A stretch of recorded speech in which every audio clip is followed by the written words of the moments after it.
Our next reader, Seth David Branitz, is a songwriter, painter, and author of The Trouble with Kim, a collection of very personal essays. A solo exhibition of his visual art is at the Art Society of Kingston this month, and you are invited to the opening reception this Saturday, the 5th, between 3 and 6. Seth David Branitz.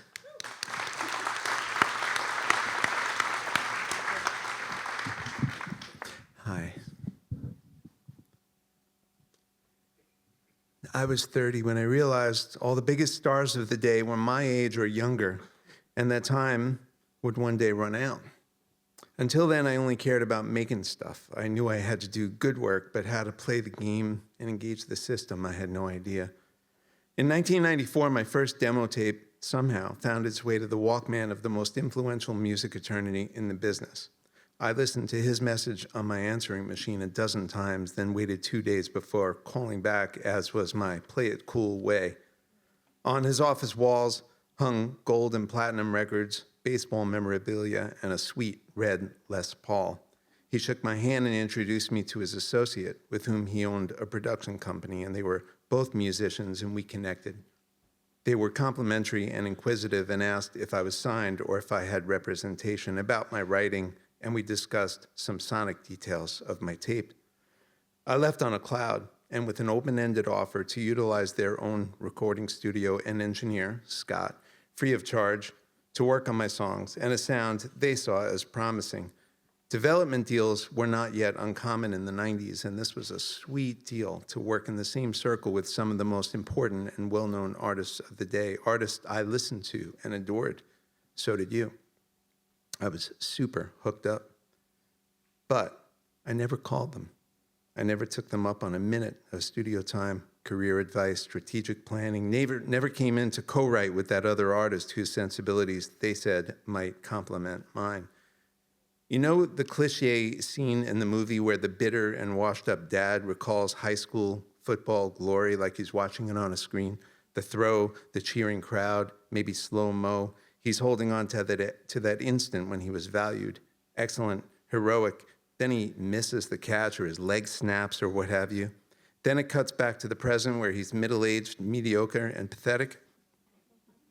Well, this is mine. And I have had plenty of those more glorious moments of actually connecting with listeners. They're warm and filled with purpose and gratitude and humility, sublime, beautiful moments, and I still have them. I might be having one right now. But this thing here was the perfect storm of immaturity, delusion, arrogance, stupidity. It was a perfect throw, and I missed. But what I want to talk to you about is that I've been a bitter, envious, depressed, annoyingly frustrated artist my whole adult life. Just ask my wife. And I'm glad to say that at the moment, if only for right now, I am not. I never saw it coming, but over the past couple of years, my focus has shifted from needing art as my job, being known, proving something to myself, my peers, my late brother, my dead parents, to you, from making it before I'm 35, 40, 50, dead, to just making stuff. I've tapped into like this casual delight of being me as a kid who just makes stuff, of not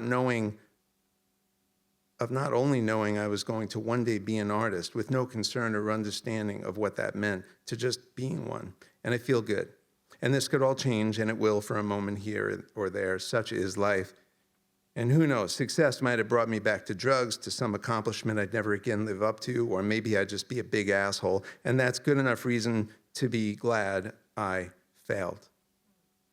I've never even gotten to be a has-been. I'm more of a never was, or more accurately, I just am. And also, I see that my vision of success, my criteria for being okay, wasn't actually aiming too high. It was missing the whole point. Thank you.